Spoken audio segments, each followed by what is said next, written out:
แก่กล้วยแก่อ้อยอร่อยหวานแก่สังขารเหี่ยวหมดบ่สดใสแก่มีศีลแก่มีธรรมประจำใจแม้แก่ไปก็ยังดีมีราคาขอเจริญปอนเจริญโชคเจริญชัยเจริญมั่งเจริญมีเจริญสรีสวัสดีกับตันสาธุชนคนดีFCรายการทุกท่านมาพระมาแล้วนะญาติโยมศรัทธามาฟังพระครูวิโรจน์ชยาภรณ์กับรายการธรรมะนึ่งกำลังใจสไตล์ล้านนา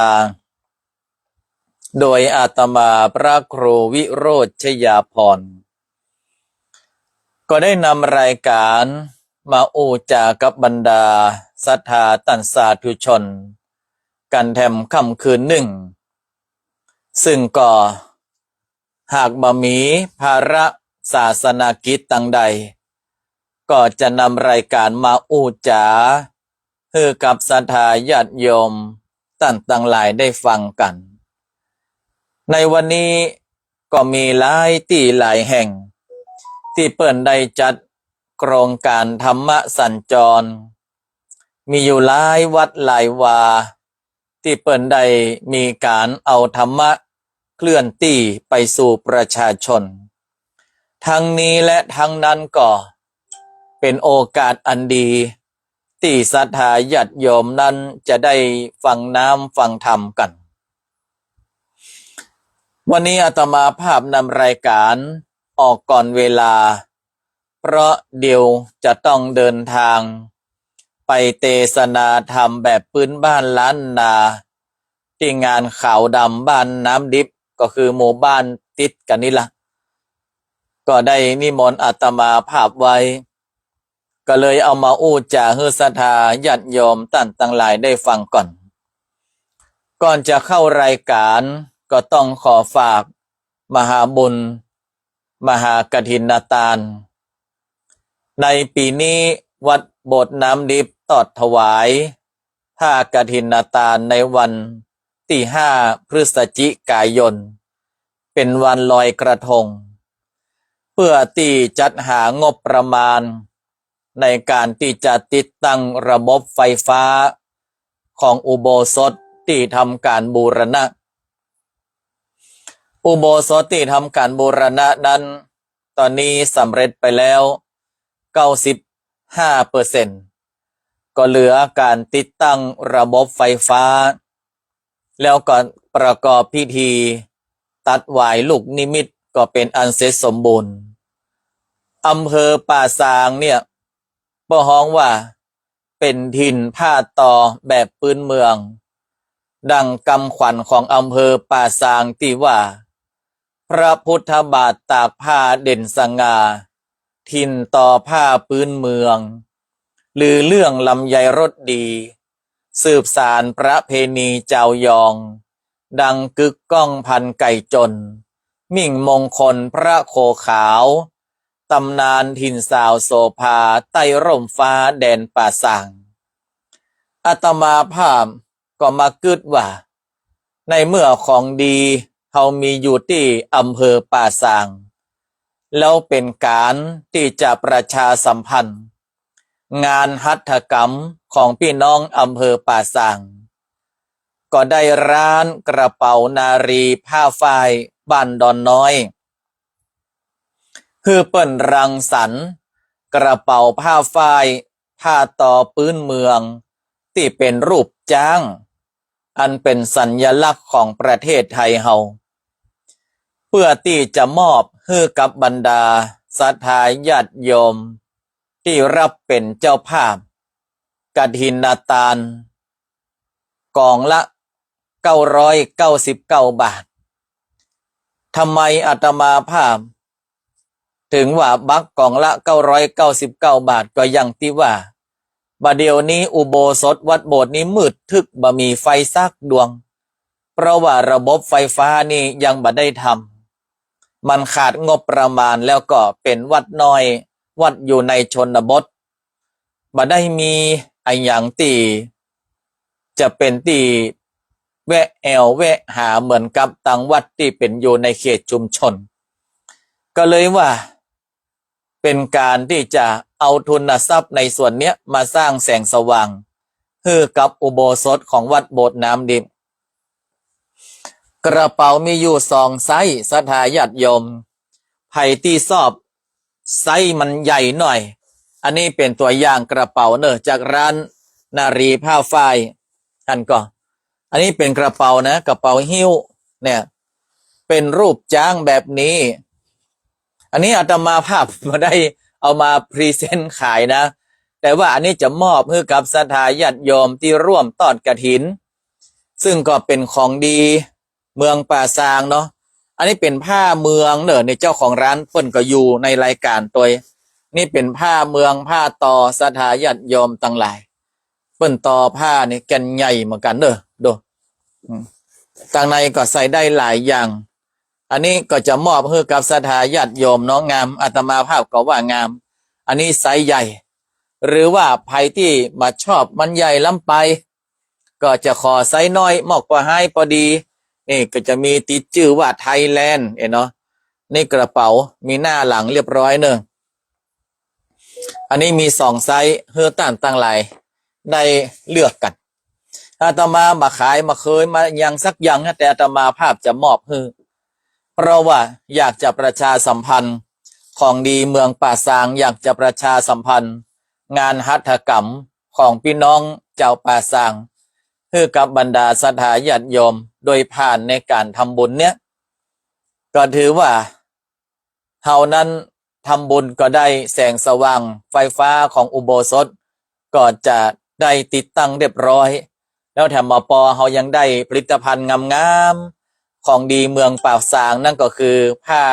ตอพื้นเมืองในรูปแบบกระเป๋าไปตัวแล้วตังในนี้อาตมาภาพยังจะใส่ก็ฮ้องว่าธงกฐินเนาะแล้วก็มีพระรอดให้กับศรัทธาญาติโยมเด้อถ้าหากท่านใดมาได้มาอาตมาภาพจะส่งไปให้ถึงบ้านแต่ว่าท่านออนไลน์เนี่ย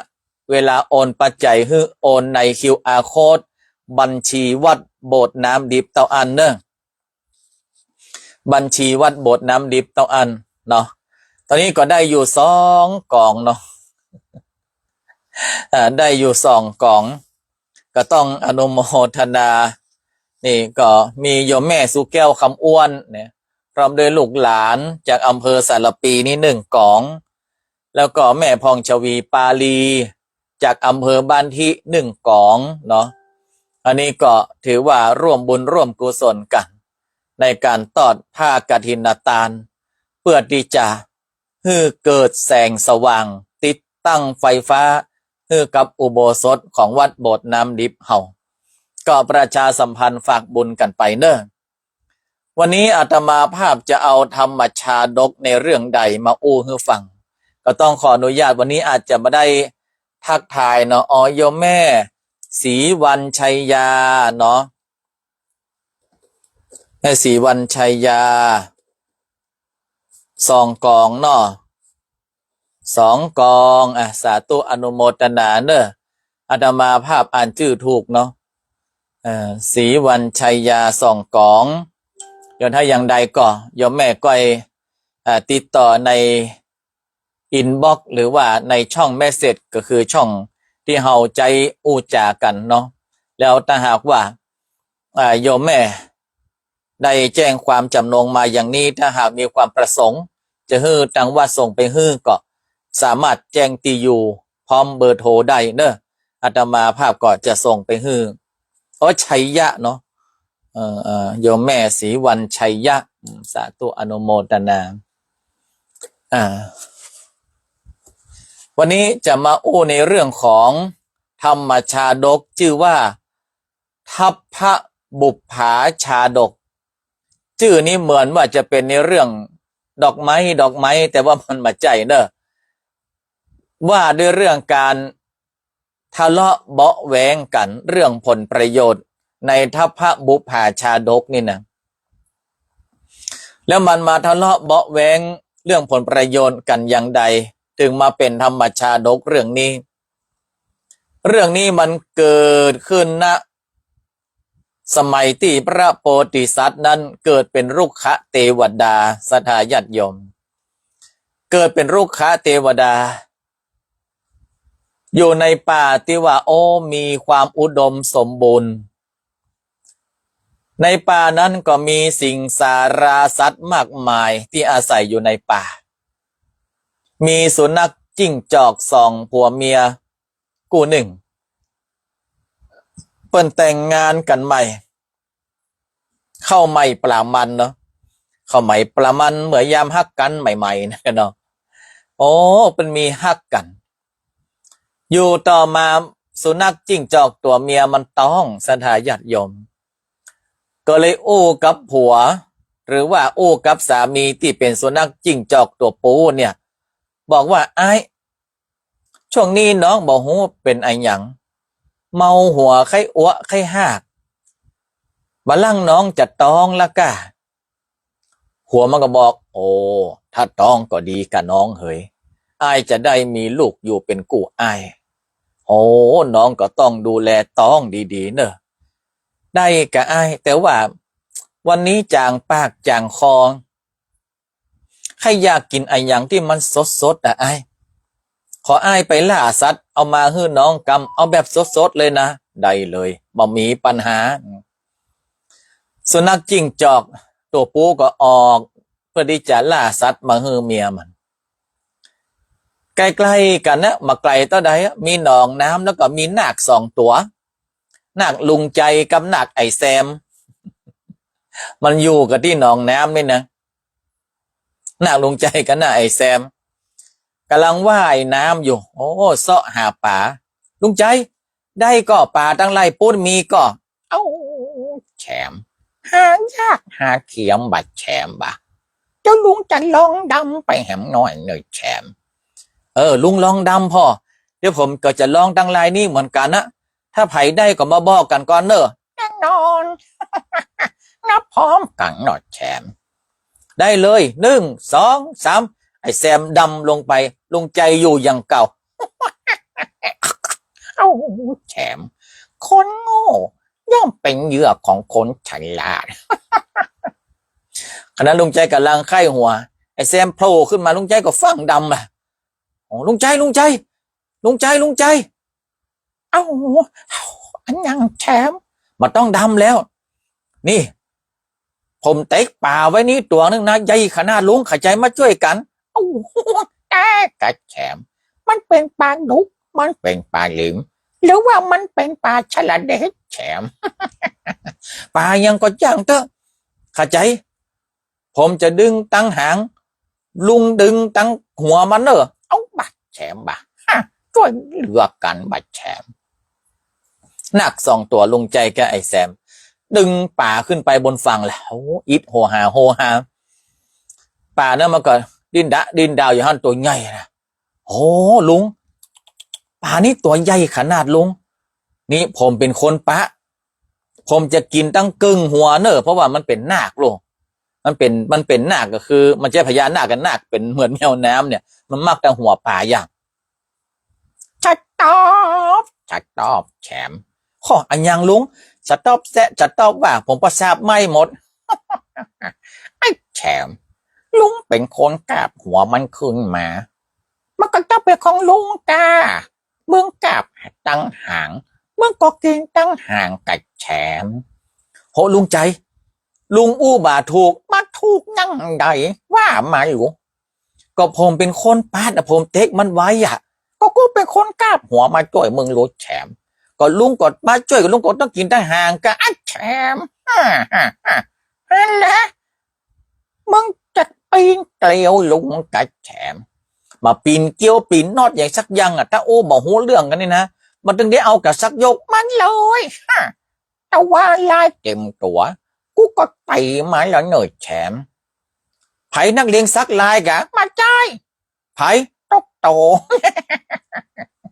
ตกโตน้อยโอ้มาสนใจนะนักลุงใจกันนายแซมเนี่ยเถียงกันนะมาลงตัวจะตีกันเฮ้ได้อ่ะจับสุนัขจิ้งจอกนะเตียวมาพอดีอ่ะเอาเถียงอะไรยังกันล่ำเหลืออาจารย์เอามาได้จังหวะป้องดีแต่สุนัขจิ้งจอกไอ้แซมก็บอกว่าผมขอสุนัขจิ้งจอกช่วยเป็นกรรมการให้ผมกำเอาเป็นกรรมการอะไรยังมาเดียวเนี่ยผมเนี่ยสุนัขจิ้งจอกหันป่านี่ก็เอาโหตัวใหญ่แต่ผมเนี่ยเป็นคนปะแต่ผมกลับออกมาหมาแปะผมได้ขอลุงใจช่วย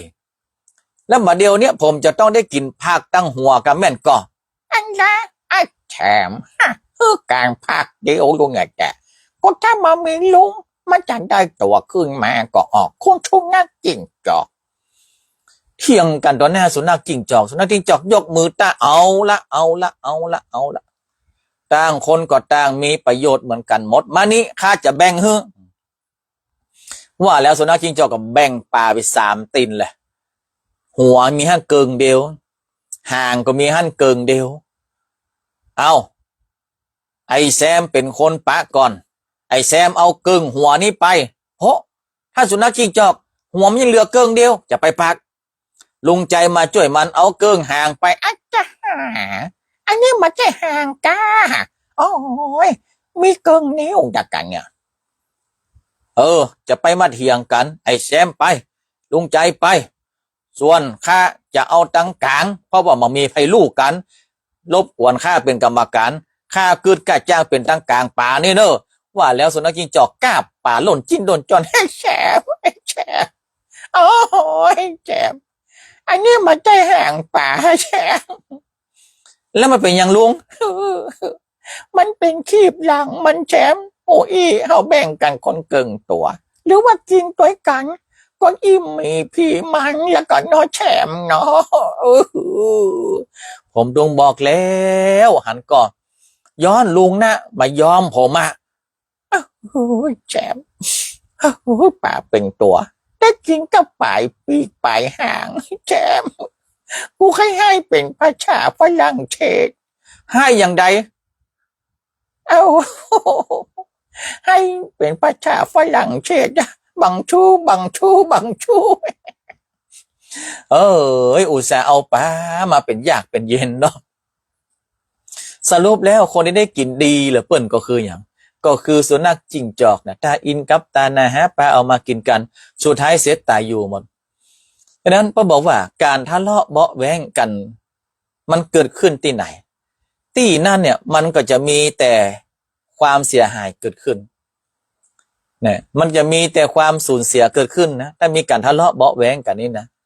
ก็เลยบอกเอาไว้ว่ารักกันไว้เถิดเราเกิดร่วมดินไทยมาว่าจะอยู่ภาคไหนมันก็เป็นไทยด้วยกัน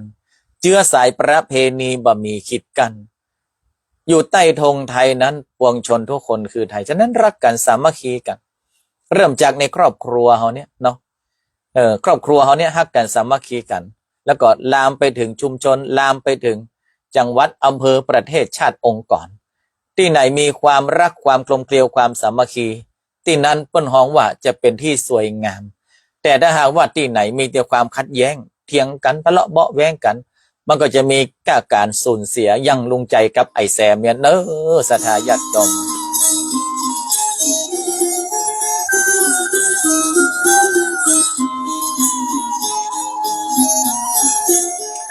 นกจะลาป่าไม้ละเนอเนาะใครที่จะรับเป็นเจ้าภาพปวารณากฐินนาตาลเป็นกองบุญกฐิน